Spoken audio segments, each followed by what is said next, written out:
안녕하세요. 민트성형TV 성형외과 전문의 이학승 원장입니다. 오늘은 콧볼 축소를 하지 말아야 되는 경우에 대해서 설명을 드리도록 하겠습니다. 보통 이제 이런 경우는 콧볼 축소를 하세요 그런 얘기들이 많은데요.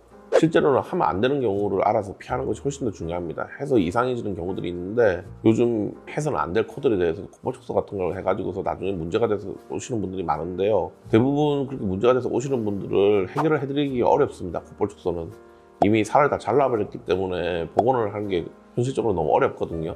그래서 콧볼 축소는 수술 자체는 굉장히 간단합니다. 그냥 자르고 꼬매는 거기 때문에 수술은 굉장히 간단한데 잘못되면 돌이킬 수가 없기 때문에 조심해서 수술을 하셔야 됩니다.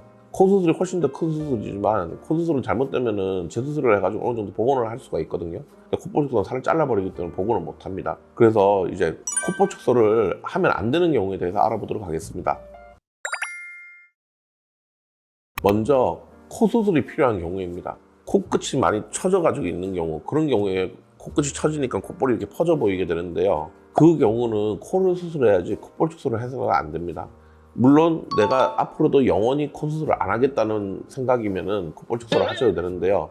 나중에라도 내가 코를 세울 생각이 있다. 그러면은 나중에 코를 세웠을 때 콧구멍이 너무 이상해질 수가 있습니다. 그래서 코끝이 처진 분들, 그분들은 코 성형을 하는 게 바람직하고요. 가급적 콧볼 축소는 권하지는 않습니다. 그런 코는 처져 있기 때문에 콧볼 축소를 해도 콧구멍만 엄청 작아지지 효과가 크지도 않습니다. 그래서 일단은 코끝을 세우는 걸로 수술을 하셔야 되고 나중에 그래도 부족했을 때 콧볼 축소를 권하게 됩니다.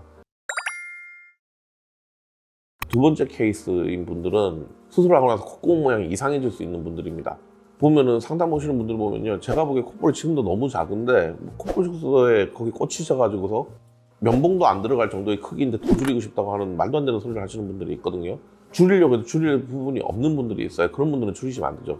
그리고 콧구멍을 세웠을 때 콧구멍이 콘센트 모양, 11자형 콧구멍이라고 하죠. 콘센트 모양으로 줄어들 우려가 있는 분들, 그런 분들 같은 경우는 이 부분이 이미 붙어가지고 좁은 분들이 있고요. 그런 케이스가 아니면은 코 밑에 바닥살 쪽에 비주가 바깥쪽으로 이렇게 많이 벌어져가지고 좁아 보이는 분들이 있습니다.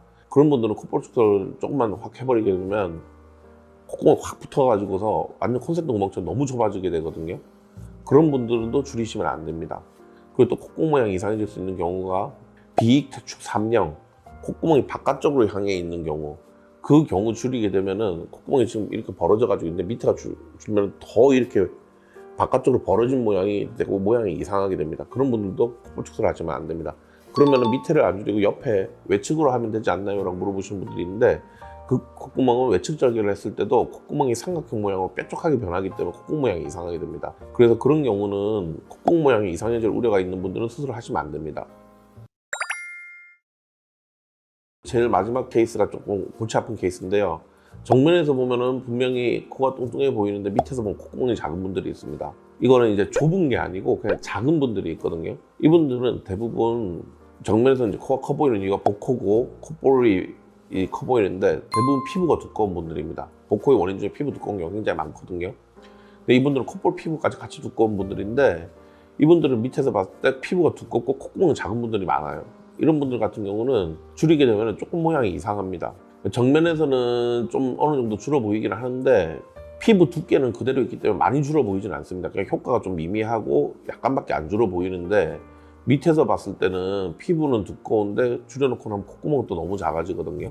11자 모양은 아니지만 동그랗게 너무 작은 모양으로 됩니다. 그래서 밑에서 봤을 때 완전히 이제 돌 정도 된 애기들 콧구멍처럼 그렇게 작은데 피부는 굉장히 두꺼워요. 그러면은 피부보다 콧구멍이 커야 되는데 정상적인 비율이라면은 피부 두께보다 콧구멍이 훨씬 작게 되거든요. 밑에서 보면 모양이 너무 어색합니다. 그런 경우도 추천을 드리지는 않습니다. 물론 밑에서 보는 경우가 그렇게 흔하지는 않기 때문에 그래도 꼭 하고 싶으면 그런 경우는 해드리는 경우는 있는데요. 보통 이제 직업적으로 다른 사람들이 내 콧구멍을 밑에서 보는 사람들, 대표적으로 승무원들, 승객들이 앉아있는데 본인이 서 있기 때문에 승무원들이라든지 아니면 교사분들 같은 경우에 단상 위에 올라가 있기 때문에 그런 분들 같은 경우는 밑에 쪽에서 자기 콧구멍을 보는 경우가 많기 때문에 피부가 두껍고 콧구멍이 작은 경우는 스스로 추천드리지가 않습니다.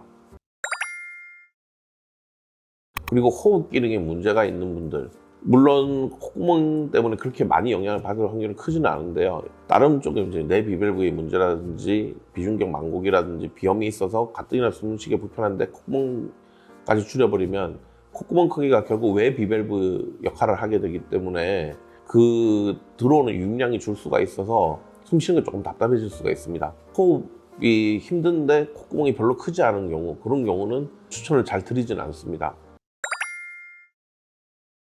지금까지 콧볼 축소를 해서는 안 되는 경우에 대해서 설명을 드렸습니다. 추가적으로 궁금한 사항이 있으시면 댓글 통해 문의해 주시면 보다 자세히 설명드리도록 하겠습니다. 이상 민트성형TV 성형외과 전문의 이학승 원장이었습니다.